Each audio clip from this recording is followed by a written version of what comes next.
రంగారెడ్డి జిల్లా తుక్కగూడ మున్సిపాలిటీ సర్దార్ నగర్లో real estate వ్యాపారులు ఓ చెరువునే మాయం చేశారు. వెంచర్ వేసి ప్లాట్లుగా అమ్మేశారు. తమ పొలాలకు నీటి సదుపాయం లేకుండా చేశారంటూ సర్దార్ నగర్ ప్రజలు చెరువును సైతం ప్లాట్లుగా చేసి అమ్మేశారంటూ మాజీ ప్రజాప్రతినిధులు ఎన్ని ఫిర్యాదులు చేసినా పట్టించుకునేవారు కరువయ్యారు. నీటిపారుదల, రెవెన్యూ శాఖలకు పలుమార్లు లిఖితపూర్వకంగా అర్జీ పెట్టుకొని న్యాయం చేయాలని కోరినా అధికారులెవరూ స్పందించలేదు.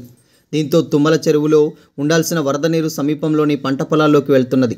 భూగర్భ జలాలు సైతం పడిపోతున్నాయంటూ గ్రామస్తులు వాపోతున్నారు. హైడ్రా దృష్టి సారించి చెరువును పునరుద్ధరించాలని కోరుతున్నారు. రంగారెడ్డి జిల్లా మహేశ్వరం మండలం సర్దార్ నగర్ సర్వే నెంబర్ 2-3లో సాయి జ్యోతి హౌసింగ్ ప్రైవేట్ లిమిటెడ్ పేరిట లేఅవుట్ వేశారు. సర్వే నెంబర్ 2లో 7 ఎకరాల విస్తీర్ణంలో తుమ్మలకుంట చెరువు ఉండేది. ఇప్పుడు దానిని ఆనవాలు లేకుండా చేశారని గ్రామస్తులు ఆరోపిస్తున్నారు. అంతేకాకుండా పక్కనే మంకల్ రెవెన్యూ సర్వే నెంబర్ 131లో 60 ఎకరాల ప్రభుత్వ భూమి ఉంది. దీంతో వారి ల్యాండ్కు దారి లేదని మంకల్ రెవెన్యూ పరిధిలోని 2 ఎకరాల ప్రభుత్వ భూమిలో దర్జాగా 40 ఫీట్ల రోడ్డు వేశారు. ఈ విషయాల్లో కాలనీవాసులు 4 ఏళ్లుగా ఇరిగేషన్ అధికారులకు ఫిర్యాదు చేస్తూనే ఉన్నా ఎవరూ పట్టించుకోవడం లేదు. 131లోని ప్రభుత్వ భూమిని సర్వే చేయడం ద్వారా ఎంత ఆక్రమణకు గురైందన్న విషయం తెలుస్తుందని సర్దార్ నగర్ మాజీ సర్పంచ్ తాళ్ల రాకేష్ గౌడ్ అభిప్రాయపడ్డారు.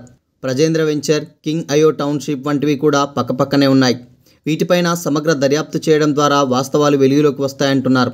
సుమారు 10 కోట్ల విలువైన స్థలం మాయమైందన్న ఆరోపణలు వినిపిస్తున్నాయి. రంగారెడ్డి జిల్లా మహేశ్వరం మండలం మంకల్ సర్దార్ నగర్ భూ సంబంధ కేసు విషయంలో నీటిపారుదల శాఖ ఈఈ కె బన్సీలాల్ హైకోర్టుకు అఫిడవిట్ సమర్పించారు.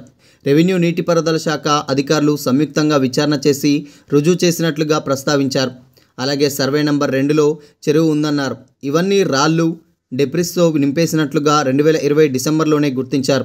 కానీ ఇరిగేషన్ అధికారులు చర్యలు తీసుకోకుండా చోద్యం చూశారు. దాంతో లేఅవుట్ వేసి అమ్మేశారు. సర్దార్ నగర్ తుమ్మల చెరువు basin, Musi, Krishna FTL area 7.59 ఎకరాలు. ట్యాంక్ బండ్ పొడవు 211 మీటర్లు. ట్యాంక్ బండ్ వెడల్పు 3.10 మీటర్లు. తాళ్ల రాకేష్ గౌడ్ మాజీ సర్పంచ్ సర్దార్ నగర్ మహేశ్వరం మండలం. మేము తుమ్మల చెరువు ప్రభుత్వ భూమిని కాపాడేందుకు ఎన్నో ప్రయత్నాలు చేస్తున్నాం. ఇరిగేషన్, రెవెన్యూ శాఖ అధికారులకు ఫిర్యాదు చేశాం. ఎవరూ పట్టించుకోలేదు. ప్రభుత్వ ల్యాండ్లో రోడ్డు వేశారని గుర్తించినా ఎవరూ చర్యలు తీసుకోకపోవడం విడ్డూరంగా ఉంది. ఆ ల్యాండ్ పక్కనే మా పొలాలున్నాయి. ఇప్పుడు చెరువు లేకపోవడం వల్ల మాకు భూగర్భ జలాలు పడిపోతున్నాయి. ఇప్పుడు చెరువులను కాపాడేందుకు రంగంలోకి దిగిన హైడ్రా మా చెరువు ప్రభుత్వ భూమిని కాపాడేందుకు సైతం చర్యలు తీసుకోవాలని డిమాండ్ చేస్తున్నారు.